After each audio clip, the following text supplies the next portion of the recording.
اور حسین میتوں کے باوجود میدان میں آئے، فرمایا سامنے کھڑے ہو جاؤ، تمہیں خطبہ دینا ہے، اس لیے کہ محمد عربی کا طریقہ ہے جمعے والے دن خطبہ دیا جاتا ہے۔ پورے وثوق سے اتمام حجت کیا۔ اور حسین ابن علی ایسے تو نہیں تھے کہ ڈرے بڑا تھے تو ان سے تلوار نہیں چلی، انہوں نے تلوار چلائی، جو ایک ایک دو دو کر کے آتے رہے وہ کٹتے رہے، وہ کٹتے رہے۔ پھر آواز ایک گونجی پیچھے سے، وہ اکیلے اکیلے کیوں جاتے ہو؟ تمہیں پتہ ہے علی کا بیٹا ہے؟ علی کا گھر تو وہ گھر ہے کہ جس گھر کا ہر ایک بچہ جسے دیکھو وہی شیر خدا۔ معلوم ہوتا ہے اکیلے اکیلے جاؤ گے تو تم چہرے کی روشنی نہیں دیکھ رہے، آنکھوں کی سرخی نہیں دیکھ رہے، مزاج کا ولولہ نہیں دیکھ رہے، طبیعت کا باغ پن نہیں دیکھ رہے، اور جوانی میں شہادت کی لذت سے آشنا محمد کا نواسا نہیں دیکھ رہے۔ ذرا مل کے جاؤ، ہاں ہاں حسین ابن علی شہید ہوئے ہیں پر شان و شوکت کے ساتھ، ہاں ہاں حسین ابن علی دنیا سے تشریف لے گئے ہیں پر عزت وقار اور عظمت کے ساتھ۔ ہاں حسین ابن علی کا سر کٹا ہے، مخالف نے تو اپنی طرف سے نیزے کی نوک پہ چڑھایا تھا، پر حسین کا سر بول بول کے کہہ رہا تھا دیکھ لو میں کٹ بھی گیا ہوں پھر بھی سب سے اونچا ہوں، وہ دیکھو میں سب سے اونچا ہوں، سب سے اونچا ہوں میں۔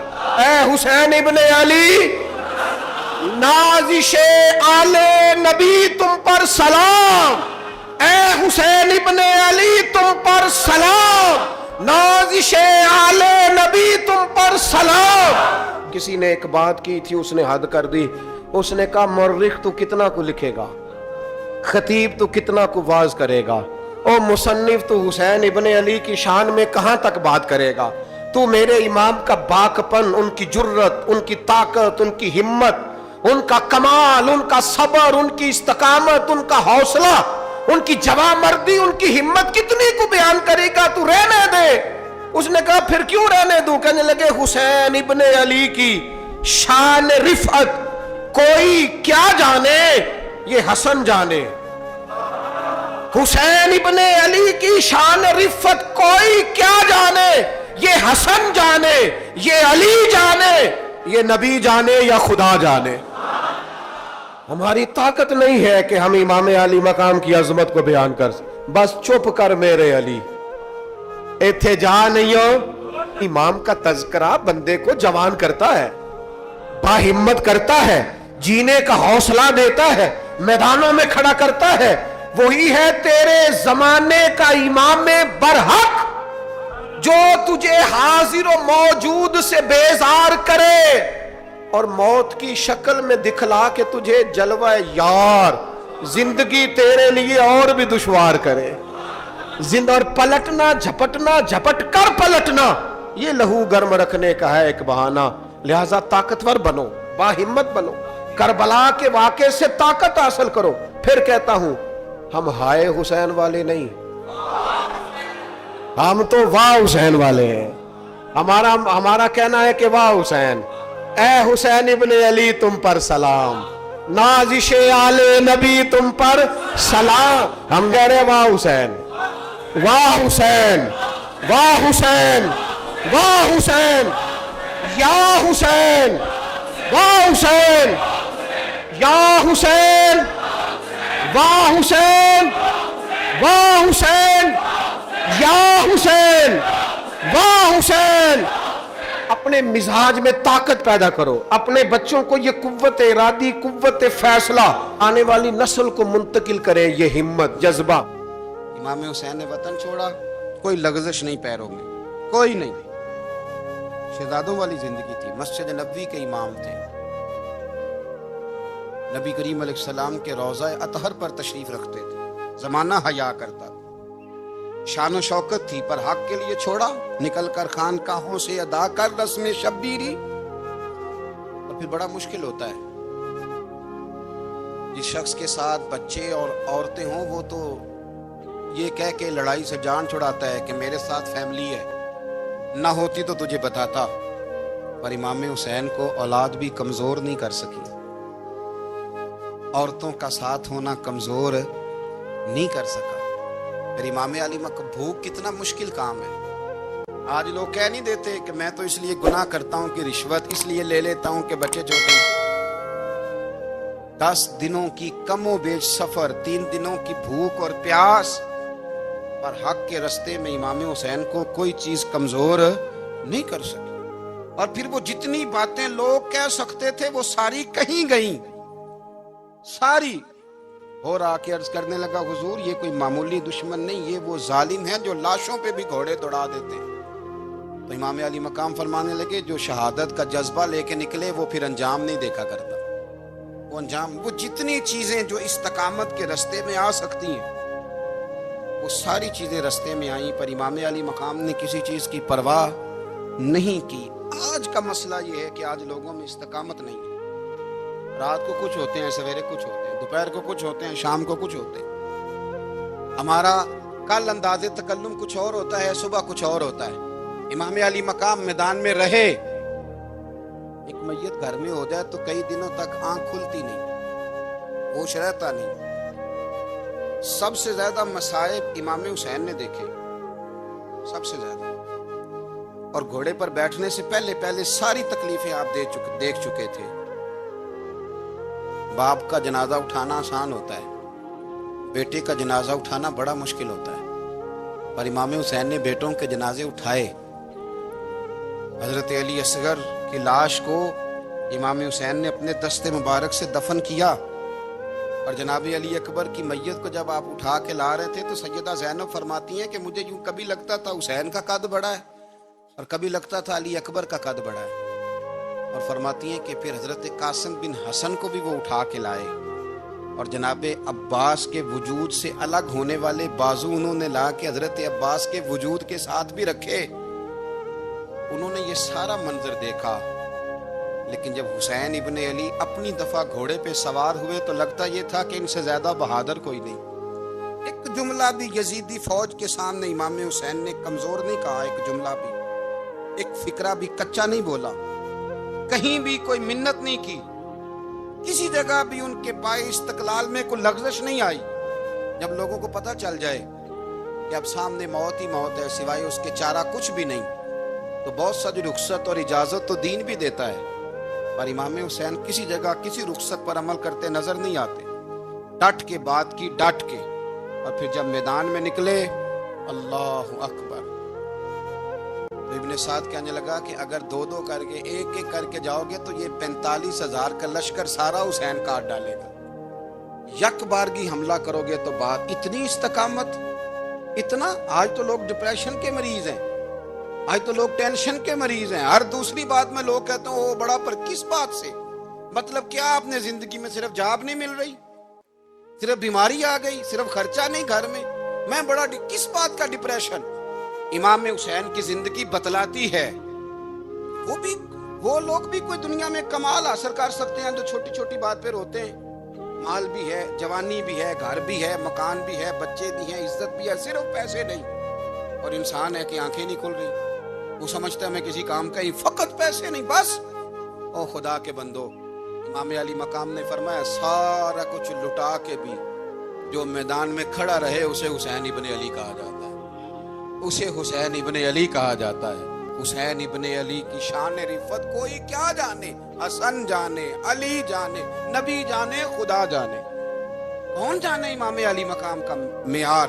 تو امام حسین رضی اللہ تعالیٰ عنہ کی زندگی ہمیں بتاتی ہے کہ ذوق والی عبادت کرو. امام حسین کی زندگی ہمیں بتاتی ہے کہ جب تم سخاوت کرو تو پھر اپنی حیثیت سے بڑھ کر کرو. اور امام حسین کی زندگی ہمیں بتاتی ہے کہ دل میں کسی کے لیے کوئی بات نہ رکھو، صلح کرنے میں پہل کرو، محبتیں کرنے میں آگے بڑھو. اور امام حسین کی زندگی ہمیں بتلاتی ہے کہ جب دنیا میں تم نے کچھ کرنا ہے تو پھر ڈٹنا بھی سیکھو، پھر کھڑے ہونا بھی سیکھو.